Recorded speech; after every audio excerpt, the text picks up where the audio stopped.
Welcome to The Grand Balance, a weekly podcast hosted by two working grandmas navigating the beautiful chaos of work and family. I'm so excited about our guest today. Not only does she inspire me as a grandma now, she has inspired me for many years. She's just one of those people that seems to truly get it and always has her priorities lined up. She's always challenging herself, learning and growing, but one of the most important things about her is that she's always been an advocate for women and is always willing to lend a hand. She is certified as a balance and mobility specialist, brain health trainer, and corrective exercise specialist. She's also a certified personal trainer and an exercise nutrition specialist. As you can see, she really does it all, business and family, and I'm so excited for her to share her knowledge and many tips with us and our community. Let's welcome our guest today, Robbin Leopold. Hi, Robbin. Hello, gorgeous grandmas. Back at you, lady. Thank you. Thank you so much. So, Robbin, before we kick off our formal questions, we want to just ask if you have one fun fact about yourself that you'd be willing to share with our listeners. Fun fact is my most recent certification was as a commercial drone pilot. And that was just out of the blue. I like learning new things. And I thought it would be really cool to impress my grandchildren with the fact that I could fly drones, take great family pictures, and just have fun if we went on vacations and such. That's really neat. As somebody in technology, that's cool to me, although I did not realize there was an actual certification for it. I thought it was more of like a hobbyist thing. There is that as well. Well, then figure that like the police stations are using them now. There's a huge field with drones. Yeah, I guess so. And aren't there like rules you can't fly over certain areas or you can only go so high or so low, things like that? Oh, yes. There is quite, you have to go through the FAA and it's almost equivalent to becoming a pilot. The rules are just crazy. But it's really interesting because if you wanted to get into it, it's a fabulous field that, like you said, is growing. And you could literally go vacation. You could go visit your grandkids. And you can pull up an app. It'll show you different jobs that are in the areas that you happen to be visiting. And it will say, okay, do you want to go take pictures for real estate or pictures for constructions or bridges or something? So you could spend a half an hour, go out, take some pictures, make some money while you're vacationing. It works out really well. And right off a trip to see the grandkids. Pretty smart. Of course, Robbin would figure all this out. Well, that is one interesting fun fact. Thanks so much for sharing. No problem. Thank you guys for starting this podcast. It is absolutely needed. There's so many grandparents that take on so many different roles. And listening to the podcast that you guys have had, so many things have already resonated where I'm like, yes. People can definitely identify. And if they come away with your podcast with just one or two things every time, it's going to make all of us better grandparents. Oh, well, thank you so much for listening. We're honored to have you listen because you're so knowledgeable and a very experienced grandma. Hey, you know better, you do better, right? That's right. All right, Sharon, are we ready to ask the expert some key questions? Yes, I'm very excited to hear Robbin's knowledge and tips. I'll get started with the first one, Robbin. I don't know if you listened to this episode, but we had talked about healthy habits on episode 4. And I had mentioned I was getting a gym and it's finally done. Yay. So my first question is related a little bit to working out at home. Many people don't feel comfortable exercising at a public gym or with others. So what are some at-home exercises they can do, especially for those that are just getting back into exercise or starting new? First, you have to start with what do you enjoy and what will you actually show up for and do? Such a good tip because if you're not enjoying it, you're not going to do it consistently. Yeah, we're already busy. We already have so many to-dos on our list. So to put something else on that that we should do, but we don't necessarily look forward to, it's not going to happen. I've heard that you guys do Pilates. Big, huge fan. That is absolutely, and I don't refer to as getting old. I refer to growing up, and I'm still growing up, and it's a blessing to do so. But I can do everything that I did like when I was young, except for recover in a timely fashion. So I just have to be smart about my risk and then my reward. My reward has to be high for me to do something. So in regards to that, Angela, I did want to touch on a couple things, because you have to have a plan. If you want to be a successful, healthy grandmother, then what does that look like to you? It's going to probably look completely different in some aspects to you as it would to Sharon. So I would, it's just like going to work. You don't just show up at work, and you have to plan out and have goals and have different wickets that you want to meet and everything. So I would start with a successful plan. Sit down. What do you want to be able to do with those grandkids? I mean, do you want to be able to pick them up? You want to get on the floor and play with them? Do you want to walk on the beach with them, go for a hike, be able to get down and climb into their forts and climb up into the tree houses maybe that they have? So I would start with that list. What's important? What do you want to be able to do? And then you got to train for that. If you want to be able to get on the floor and play with the kids, you got to get on the floor. And I know so many people that haven't been on the floor in 10, 15 years. It's crazy. You don't realize how much you're on the floor with grandkids. Thank goodness for Pilates, because you're always getting up and down, because I don't know if I would have been able to do it initially. Exactly. So I would say I would start there. It's like hygiene, I mean, you're not going to find time at the end of the day. Okay, well, there's some extra time. I'm going to make sure I'm brushing my teeth. You got to make sure and brush your teeth every day and take a shower every day. So if it's important for you, you're going to make it a priority. Yeah, such a good point, because it is so important for us to age well in order to be healthy for our grandchildren and for ourselves, for that matter. So let's start with cardio then. Depending on your goals, there's so many things that you can do. For somebody that, let's say, is starting out, they haven't walked, they're not into running, their knees hurt. What are some of the things they can do initially to get back into something and get the cardio that they need? You want to start from where you're at and then always increase. So, I mean, if it was cardio, you'd want to start by just going for a walk. And then you'd want to increase by getting your heart rate up, start increasing your speed, and then maybe start incorporating hills after that. Strength training, you want to start with, compound moves, and those would be your push-ups. Oh my gosh, push-up. I think my goal is to have one push-up in the next month or 2 months. Okay. Yeah. So you start that at the kitchen, okay. at the kitchen counter. You start high and you make it something that you can do. When you do 10 to 15, so you start where you're at and you build up. But I would say the important things that should be done are quality sleep, your cardio, your strength training, meditation if you can get that in. Stretching is huge. Most days of the week you want to do stretching. And the rule of thumb is, as we grow up, depending on what decade you're at, if you're 50 years old, if you're 60 years old, that's how much of your workout should be stretching. Because if you lose that flexibility and that mobility, those are things that you need for just your daily functioning, your ADLs, your active daily You always life hear about cardio activities. and strength training, and I never took stretching into consideration at all. Yes. And then there's the balance that is crucial. Agility is huge. So saying all those things, and I know I'm throwing a lot at you, but how I like to do it is, first, I start with my goals. What do I want to be able to do with my grandkids?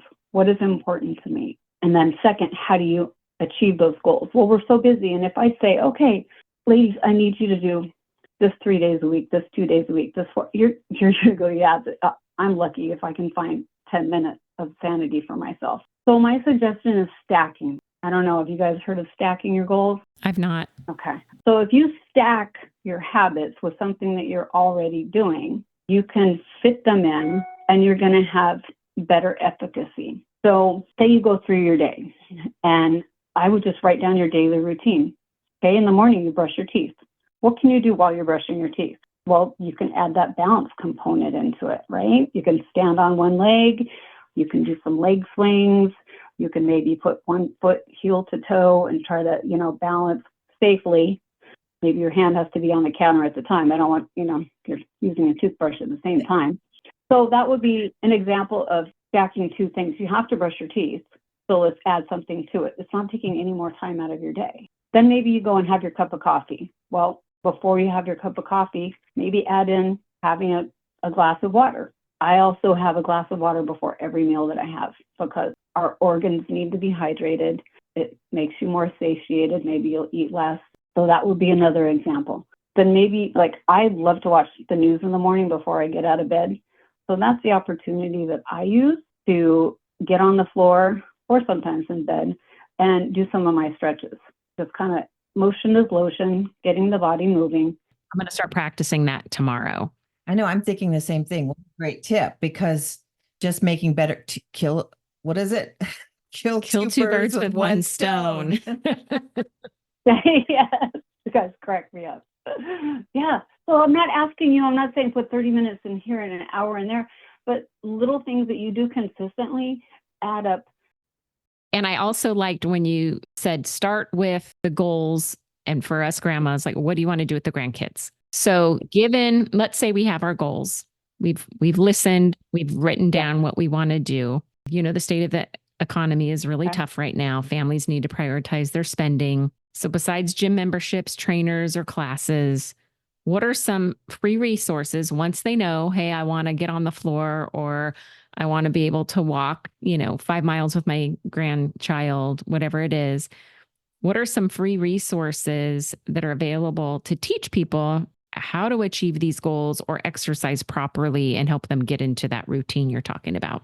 Well, thankfully, with, Dr. Google and everything, you can pretty much look up everything. Like, I started having some back issues myself, and you guys had mentioned how hard it is to get into Pilates classes. It is a serious struggle. But if you can't get into a Pilates class, it is so easy to Google at-home Pilates, and they have some fabulous trainers that I've actually been following and doing like a little 30-minute full body or just core routine. So if you miss a class, that's a great resource. I always forget to do that too. It's such a good tip, but there's so many things you can do with mat Pilates, and at home, just Google it or pull something up on YouTube and just get it done. When I can't get into Pilates, I'll be honest. Well, this was before my gym. I'm doing better now. I would just say, oh, not exercising now today. I would just give it up. That's a bad decision. I know. But I made lots of bad decisions. It's like a snowball effect. You start, okay, well, I didn't think of that before, so I can Google it. And then you'll do it a little bit more and a little bit more. So yeah, you can Google great classes online that are free.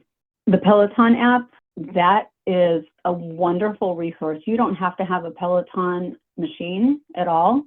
They have, I think it's $12.99 a month, and they have meditation classes, strength classes, yoga classes, all different things that you can pick, and they have filters. So you could say, you know what? I only have 15 minutes. A lot of times at night, I jump in the jacuzzi and I'm like, I just want a 10-minute meditation. And I pull on my Peloton app, put it for 10 minutes, and I'll filter, okay, I want, rest, sleep. So that's a great one for $12.99. You can't beat that. And I will say the instructors through Peloton are very educated. So big fan. I had no idea you could use the app without having the bike. Excellent tip, because I've always heard their classes and their instructors are really good, but I just completely never thought of it because I don't have a Peloton at home. I also love your tip about drinking water before every meal, because I used to be an excellent water drinker and now I'm a terrible water drinker. And I think that's a really good way to get it back into my routine. Well, 50 and 60 is where you really have to take hold of your lifestyle choices, because depending on what genetics you have, if it's, heart disease, cancer, anything like that, as they say, that's what points the gun at you, but your lifestyle is what pulls the trigger. So if you can get through and make some really good choices in 50s and 60s, then pretty much after that, you start to slow down. And that's okay. Slowing down is fine. But it's really important that you make those choices and you don't just hope to be fit enough to play with your grandkids. I mean, we are their biggest prized possession. I mean, the best gift you can give your grandkids is being able to get on the floor and play with them and do different things. So you have to make yourself a priority. It's not if at the end of the day, if there's time, it should be, you write these goals out. You know how you're going to go about them. You're going to stack your goals. And that's the first thing you do is you get up. So you mentioned 50s and 60s are so important. And I'm mid 50s right now. In my mind, I feel a lot younger than I am. And I think I can Yeah. do more than is probably safe for my petite size and my level of fitness, because I'm one of those that's just getting back into it.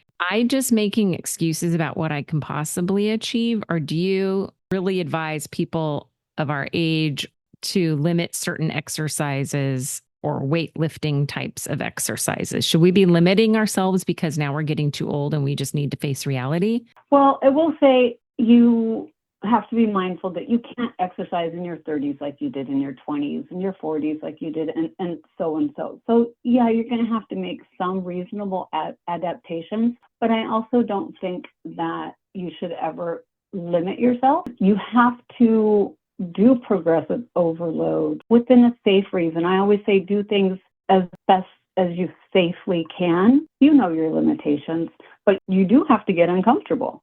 Well, that's why I liked your tip about the walking. Make each day better than the day before. So like your tip was great about do a little walking and the next day walk a little further and the next day maybe challenge yourself with a hill. I think what you're saying, if I'm understanding, is with strength training, it's the same. You need to increase your weight and get stronger, or maybe push yourself a little harder each time. Is that correct? You do, but by the same token, listen to yourself. And if you're like, you know what, today I just need to stretch, you need to listen to your body.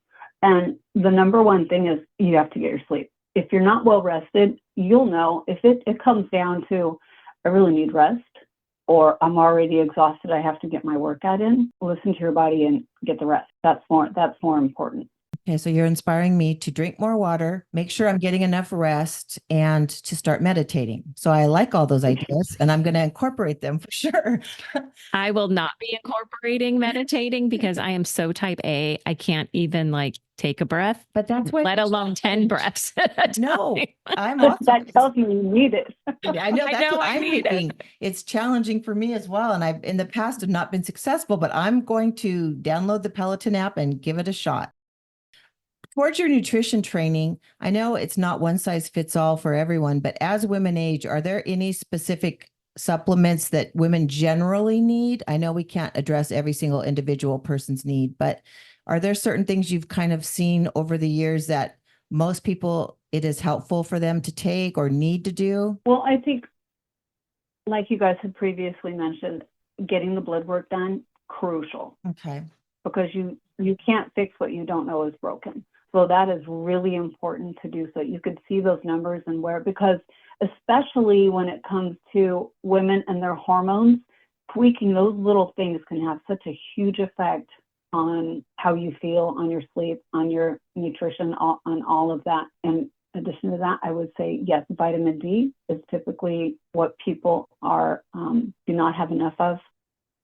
This is a different topic, but one of the things I love doing with my grandkids is making special recipes with them. Maybe it's a watermelon pizzas or fruit parfaits, because so many of the things right now are filled with toxins when it comes, and dyes and colors and all of these things that affect the kids' behaviors and healthy state themselves.